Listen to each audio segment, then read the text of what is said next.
our next panel is really going to talk about structures and how we go forward, how an owner deals with his ownership structure and all the other parts that come with that, all the pieces. So, sorry, excuse me, Alex Jumilus from Tax Meridien Aviation Spain is going to moderate.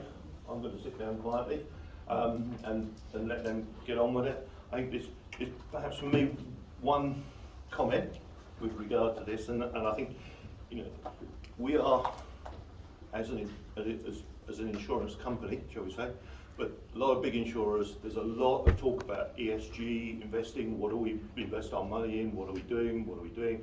And I think we talked earlier about the image of the yachting industry, and I think one of the things we sort of need to address, or no, I won't say address, we need to think about a little bit, is if we have tax structures that either defer or avoid tax or whatever it is, how do we achieve that ESG kind of box tick that everybody is talking about? And it's, you know, it's a big theme at the moment, and it's very much out there. So I'll hand over to Alex and go from there. Thank you.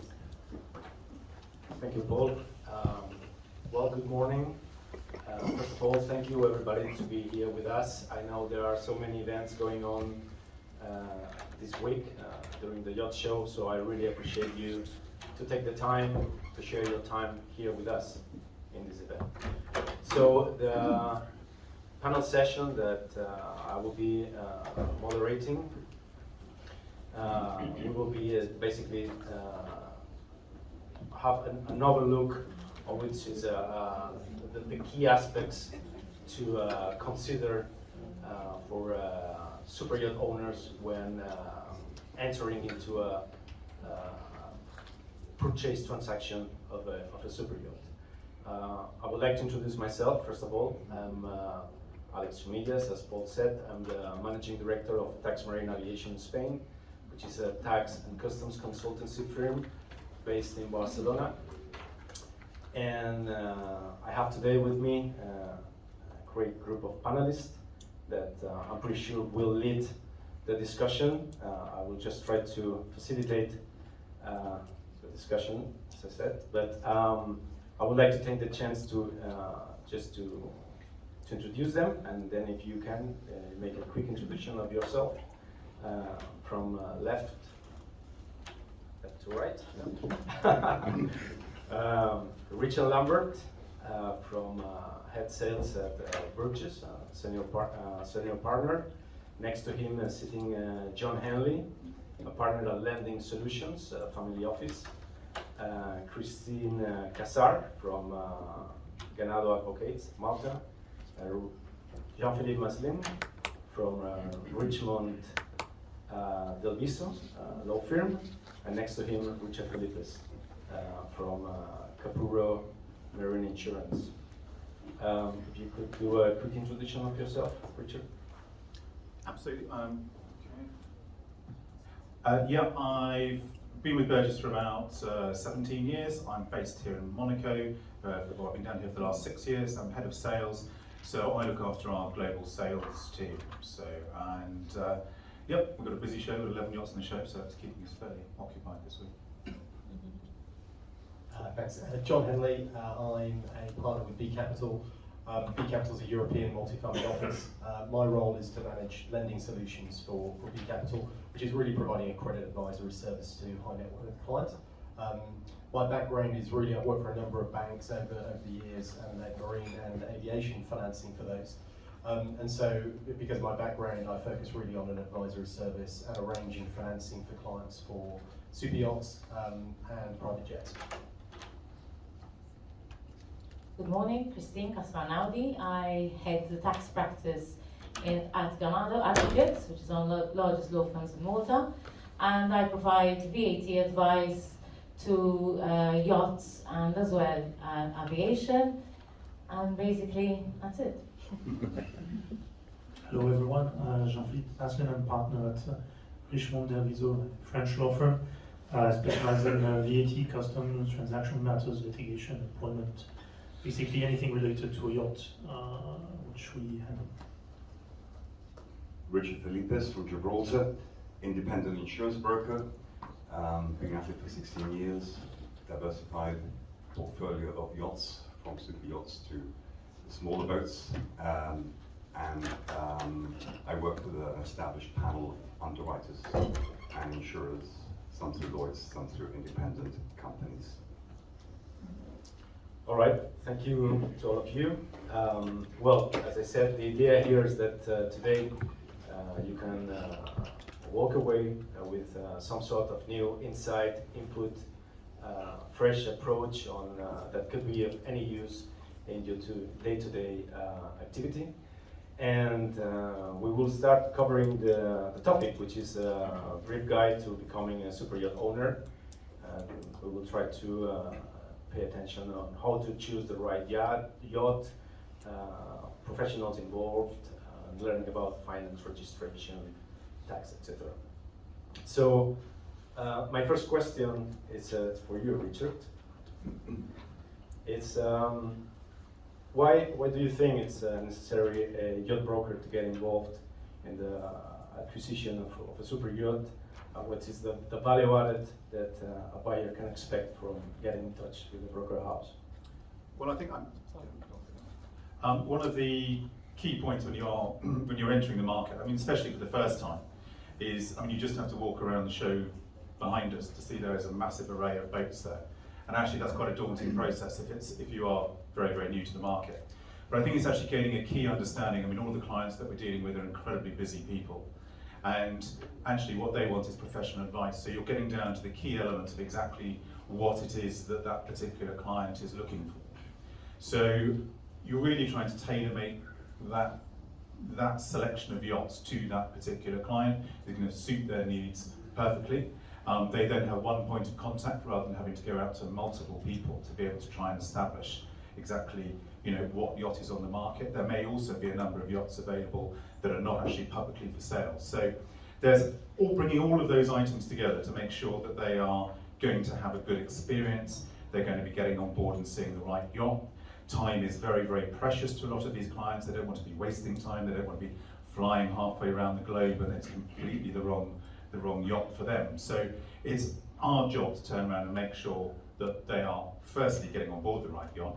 And then actually the next part of it, I mean, with us we're very much a 360 service, but it's then bringing in the team around them, whether it's operational management to make sure that they're getting the right advice on how they want to be operating the yacht.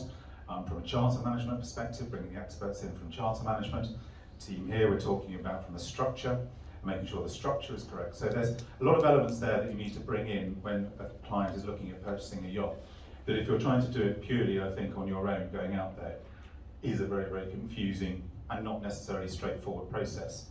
All of us that work in the industry, it may seem a little clearer, but actually I think we are there to try and make sure that this is a good experience. The client was then going to stay within the industry, has an enthusiasm for yachting, and then hopefully wants to do it all over again. And your experience, clients that approach to you for acquiring a super yacht, do they have previously experienced yachting or newcomers? What's A real mixture. I mean, we've got clients that we're dealing with on a time and time again, and dealing with for the last 30 years. We've seen, I think, also there's quite a few clients that have actually now come in through charter, and especially since the pandemic, I think people have had a really, they've gained an enthusiasm for yachting through chartering, and have then looked at it. And I think the pandemic, when their choices, they weren't able to charter, or it was very much restricted, and I think they decided, a lot of clients then thought, right, let's take that step into ownership where I have the freedom to be able to use a lot more as and when I want to. So we've seen quite a few charterers come across into ownership, especially over the last couple of years. And I think seeing the younger clientele coming in as well is quite interesting. It's getting more experience-led. I think there's a lot of talk about expedition yachts, but I think there's a lot more around the water sports. There's a greater connectivity that a lot of the younger clients are wanting, with the water. I think we've also seen a bit more of a multi-generational experience on board, and I think actually, families coming together and enjoying that experience from, grandparents, the parents, the grandchildren. So we've seen a bit of a shift, I think, over the past few years, but and it's good to see. I think actually charter is very much that first step that a lot of people take into the yachting world, and seeing their journey through from charter, from charterer to owner, is great, and I think it's, hopefully we will continue to, get enthusiasm, create enthusiasm in the market for people to come and try yachting, because I mean, it really is probably one of the most fantastic experiences that anyone can have. Excellent. So we have a new owner, which approach a broker house, get in touch with a young broker, which helps the buyer to in the purchase procedure, and finally it's let's say it's agreed selling price with the seller. Well, at that stage, I understand that it's the legal team that somehow gets involved in the purchase procedure. Jean-Philippe, in your experience, from a law perspective or legal perspective, at what stage of the purchase procedure you jump into the process? Unfortunately, never soon enough. Why? Because clients have a tendency to call their lawyer when they have a problem, but the options offered to a lawyer when there's a problem are limited. The whole goal of a transactional lawyer is to anticipate problems and put in place the solutions for those problems well in advance before they arise. If the problems are here, it means there's tension, so it will be harder to sort it out. It means you're already backed into a corner, so you have to back yourself out of that corner. It will be limited. The sooner, the better. For construction contracts, what we usually see is discussions on the securities, which is the key point in the construction contracts.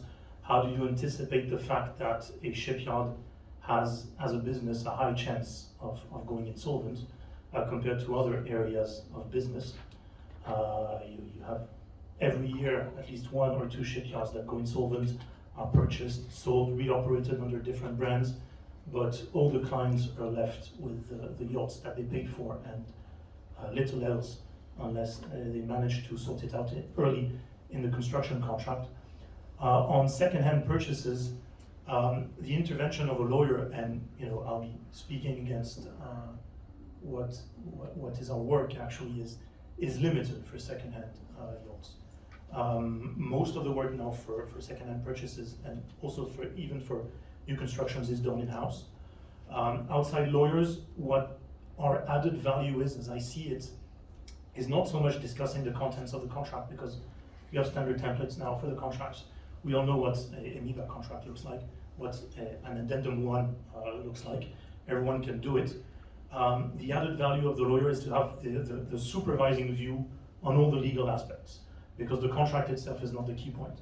The key point is, what are you going to do with your yacht? Do you want to operate it commercially or privately? You need to anticipate this. Where you're going to register it, how you're going to treat the tax treatment on the delivery itself. This is where the added value of the lawyer is. And if you call your lawyer the day of the delivery, he will not be able to do anything for you.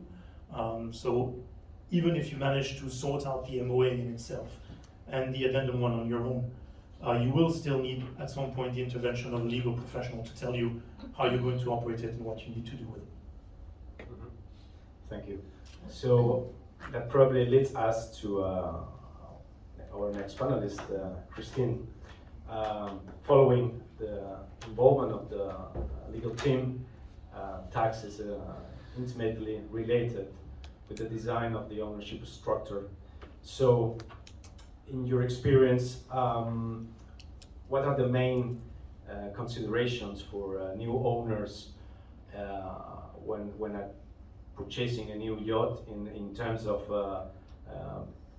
those new owners that intend to use the yacht for private purposes, in terms of VAT, basically?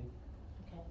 I definitely agree with Jean-Philippe that many times, we're not engaged early enough. And it's a luxury when an owner comes months ahead for us to plan the structure well. I just enjoy it, it makes such a difference. And you can provide a much better service to the client, obviously, because you're not cornered with that time element.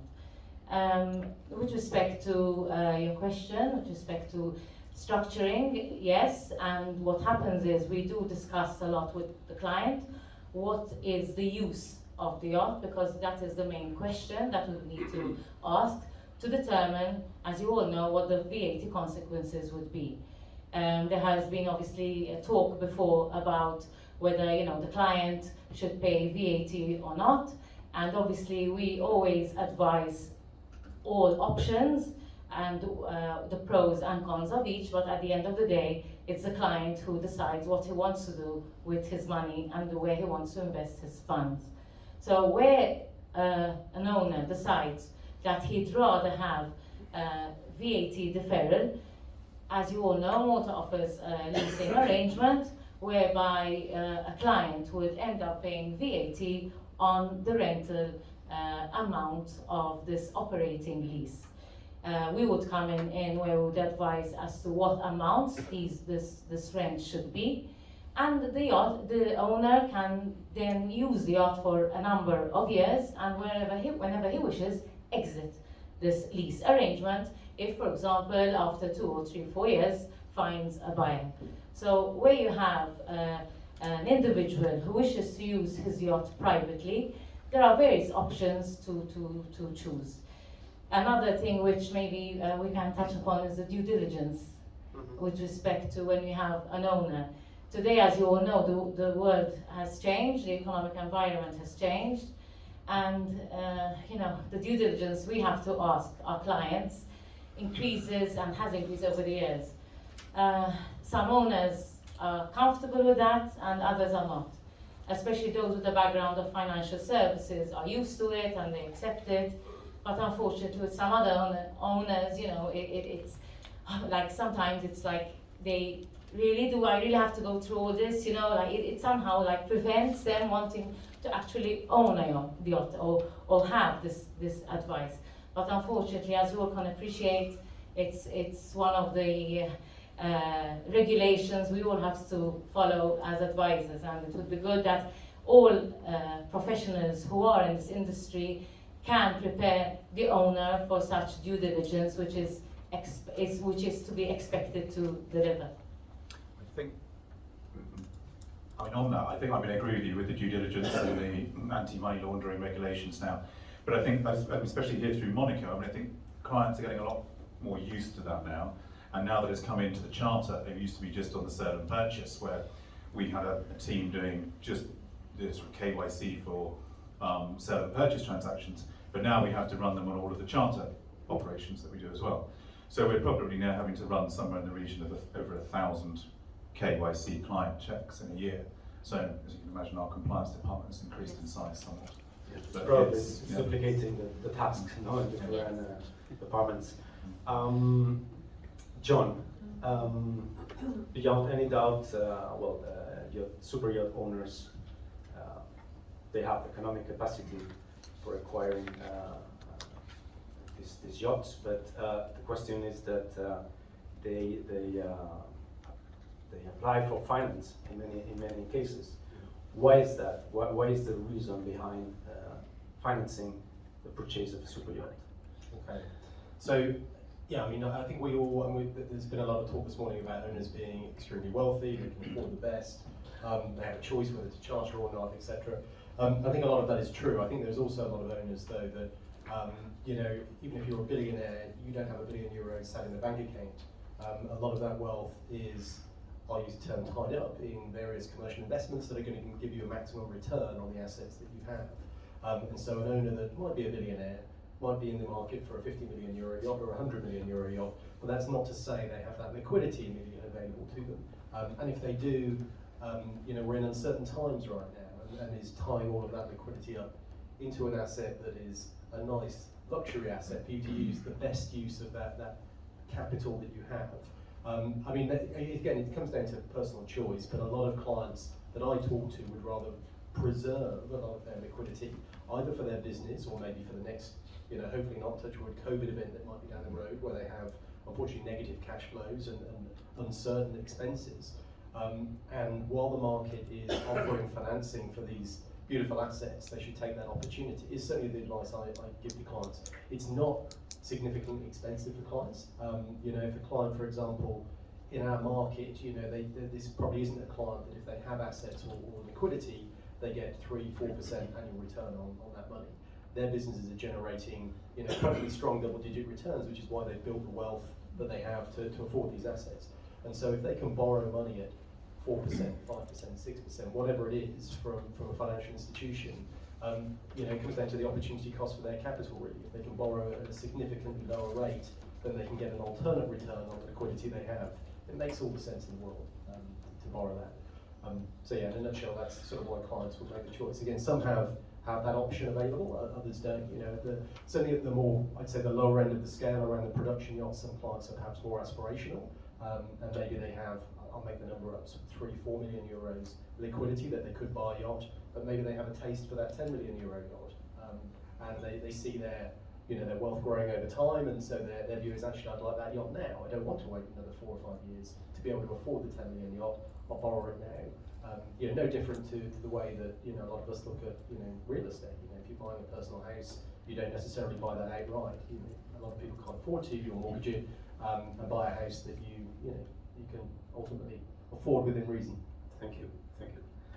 So I think we have covered somehow the sales process, legal, tax, financing. Richard, please, on the insurance side. Couple of questions for you. First one is, when should a superyacht owner start thinking on contracting an insurance? And related with that, is yacht insurance compulsory? Okay, when we talk about the civilized world, yacht insurance is compulsory. There's a lot of people come from the Asia Pacific region into Europe without any insurance at all. It is compulsory. Fundamentally, to enter ports, that is the fundamental thing. You come in with a 20 million yacht, a 100 million yacht. You come to a port, you haven't got third-party liability cover. That's the key issue. They don't care whether you're fully comp or not. That is the fundamental of insurance. With regards to insurance, now, one thing that really has surprised me over the years is how, the way I look at it, this is what I always say to my clients, don't go for Ryanair prices and expect Qatar Airways first-class service on the claims. Because it surprises me, it shocks me, that the amount of money spent on the purchase of yachts, and yet people want to cut, we've talked about VAT, they want to cut on insurance. It really is quite shocking. And they don't want to actually cover the crew, which is another aspect, a very important aspect of in boat ownership, yacht ownership. So I have 3 principles when I deal with my clients, and I stick to fundamentals. Same as you gentlemen when it comes to purchasing, brokering, legal work, etc. Do your research first. If you have a good lawyer who's been with you for years, he's a good guy, good lady, go to the marine specialists, go to the people and get your references first. Don't go for the advertising. Don't buy what they want to sell you. Make sure you've got a clear vision of what you want. And do your research with your lawyers, with your brokers, with your specialists. And don't cut corners. With regards to insurance, my 3 principles are, first, number 1, is the quality of the security that I put on the table in front of my clients. And I'll go into that in a minute, the importance of that. Second, believe it or not, in order of priority is communication.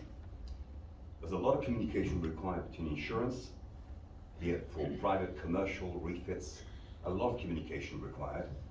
And that requires a fluency which owners expect. And owners, we all know owners, they want everything done yesterday. So that is important because there are changes, endorsements for this, endorsements for that, crew changes, navigational changes, etc., etc. So, and the third one is price, premium. And I don't think premium is unimportant, but I just think there's this issue of premium cost of insurance, cutting down, take away this, reduce this. And I think it's appalling because when it comes to claims, then they realize that they probably made the wrong choice by following their issues with the premium costs.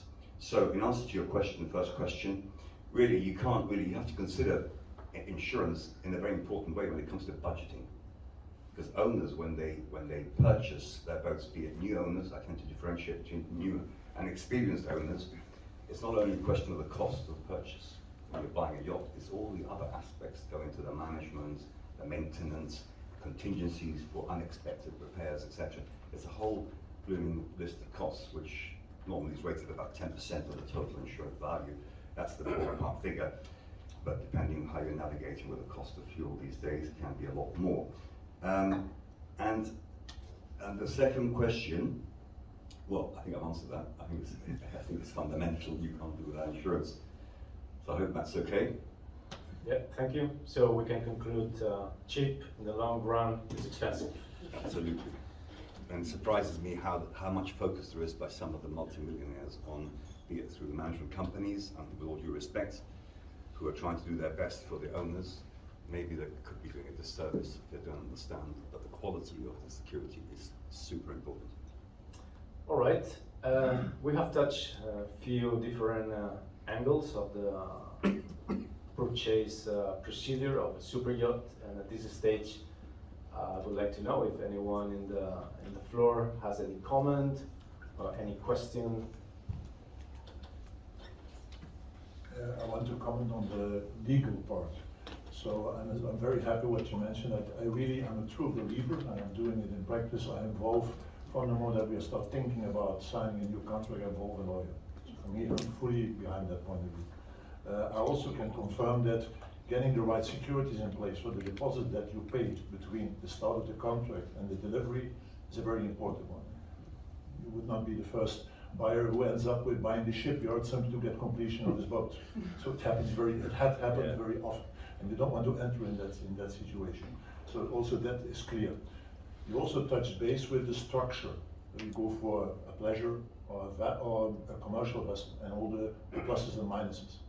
Something that surprises me, and now I speak from the experience point of view as an owner, that you then touch base on three, for me, even more important topics. And one of the more important topics, and now I speak about when you're not an experienced guy, is what is the general arrangement, what is the technical specification of a yacht? Because when you're unexperienced and you buy a boat, what I notice is that a lot of people, they think it's like a car. Yeah, and a car is delivered complete. Yeah, but also with a car, you have an option list. Yeah, and the options are linked to the type of use that you make. And it's very important that people, I prefer to spend 3 to 6 months longer in the pre-contractual phase to define the yacht as much as possible, yeah, then going quick for a signature, then afterwards everything that you want to add becomes gold. And I think that also from a legal perspective, that should be covered in the contract. So, because when you then afterwards are following the build and you get a professional support in there, the professional support is as strong as the contract and the technical specification is. So when you have spec'd it well, then you can follow up it well. Otherwise, you have continuously go back to an owner, explain them why there are additional change orders or extra costs. So I think that should also be part of a contract. And I think from a legal point of view, you should point it out to your owner or to the broker is with him, because normally I think there's also a job of the broker to make sure that he has a complete vessel. Another thing is what is also important is when you get the boat delivered, define what does warranty mean. Not only the timing of your warranty, but what is the content? What can you expect of your warranty? What can you not expect of your warranty? And also that's a very important. And the third one, and I think that we are complete, the third one is delivery timing. You will see, and I'm always very prudent, when they speak with me about a delivery slot in May and June, I get very suspicious because the chance that you will end up missing your first season is very big. So also there, speak with your owners that preferable, take a slot in the beginning of the year, in January, February, when you would then have delays in your construction phase, yeah, that there is still time and you would not miss an entire season. And make sure that you include in the contract when they go over in overtime, what is nowadays in a seller's market not so easy to get in a contract, that you have a kind of penalty in there, because otherwise it can become a never-ending story. So for me to complete the legal part is a very important one, but then face it from all the aspects, what is not needed. On your last particular point regarding the delays, if the delivery is scheduled to be in June, given the market now, you can almost be certain you'll miss the season. Yeah, Why? Because in all construction contracts, you have a grace period of 30 days, 60 days. So the shipyard will take those 30 days and 60 days to complete your order. The other orders they have on the backlog. So if you want to make sure you have it for the first season, as you said, deliver it in the beginning of the year so that the grace period is over by time of March or April, and you start with the penalties. You try to negotiate the penalties as high as you can, So there's a real incentive for the delivery to take place, and that's where you will be in a position of relative strength with the shipyard. But I agree that given that it's a seller's market, it's increasingly difficult to negotiate any of the securities, penalties, delays, warranties, or whatever. It's take it or leave it. You can negotiate a little bit. You can also try to insert more comfort for your client, but on construction contracts, it's very difficult. On second-hand contracts, as you said, for the warranties, there's normally no warranty on the second-hand contracts when you purchase them, but it depends on which law you actually apply to your contract. I'm both a French and an English lawyer, so under English law, it's take it as it is, and if there's any defects that arise afterwards, you're stuck with them as buyer. You have to rectify them unless there was some misrepresentation on the part of the seller telling you the engines work and they don't work. But under French law, you are a lot more protected when you're a buyer because you have claims for hidden defects that the seller could ignore, you discover down the line. The seller is still responsible to rectify those hidden defects, or you can even cancel the contract. So the choice of law is important, even though most of the documents will be under English law, 99% of them. When you're dealing with French transactions or Franco-French transactions, or even representing buyers, think carefully about which law you want to apply. If you're a seller, you will want to apply English law. It's the one that protects the most the seller. If you're a buyer, you will want to apply perhaps a civil law, French law, or even German law or Italian law, all of which have these triggers of hidden defects and more protection for the buyers. So it's also at this point that you want to talk with the lawyer, and perhaps the lawyer can manage to negotiate a change in the choice of law, because most shipyards want to sell the vessel and don't really care about what's in the contract anymore. I think, just touching a couple of points there, I think you made some excellent points there. I think actually, touching back to your point on the specification, 100% agree. I mean, we have an in-house team of about 20 naval architects and marine engineers. And a key point before we get to any contract signing is to make sure that specification is absolutely nailed down. And I think that to everybody, if you're going into a new build, that is vital. And I think it's because, exactly as you say, the moment that you get beyond that point, change orders, it's going to be expensive. So it's really worthwhile putting that time in. And I think actually the key message that's come out during this discussion today, all of it is actually is preparation and doing things early. I always try and bring lawyers in as soon as I possibly can. I'd rather they were right at the start of any, from a contractual standpoint. And the same from the corporate, from the corporate structuring side. Having all of that in place early on will make sure that your transaction, your experience is as smooth as possible. Just interesting you saying about the contracts on English and French law. I mean, we've spent with MEBA, with my MEBA hat on, huge amount of time working on the new MEBA sale and purchase contract, which we launched November last year. And I think actually, I mean, yes, make sure you do your due diligence on any, don't buy as is, where is. Use, the contract is there, it's designed to protect buyer and seller to make sure that you can do your due diligence on board, get a professional marine surveyor in place, and then you have the opportunity to be able to reject it, negotiate a price reduction, and or ask the seller to turn around and fix those items. But yeah, all of this I think is we're talking about preparation in advance, and that will give you one of the best experiences. Simply one small tip, because you're fully correct that at this moment it's a seller's market. You have not a lot on the table to negotiate about, but one tip that I can tell you concerning to delivery time, the penalty is very difficult to get penalties in place.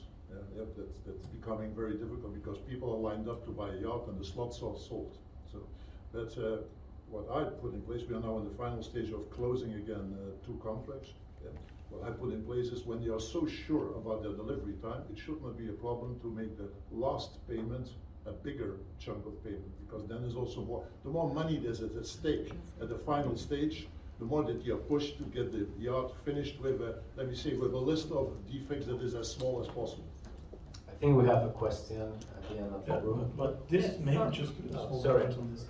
I thanks for the tip, and I agree with what you say, but it may have a perverse effect because you're increasing the financial burden on the yacht at the end of the construction. So if they're lacking the money, if you're dealing with a smaller yacht, and you impose that financial burden on them, you're more likely to buy the yacht to finish the construction at the end. Because if you tell them, I'm going to pay 50% at the end, you're only pre-financing 50% of the build, and the last payment they have to finance themselves, and that's where they go bust. So if you're doing this, take care about your other contingent securities, about gradual transfer of ownership, bank guarantees, or whatever to secure your interests.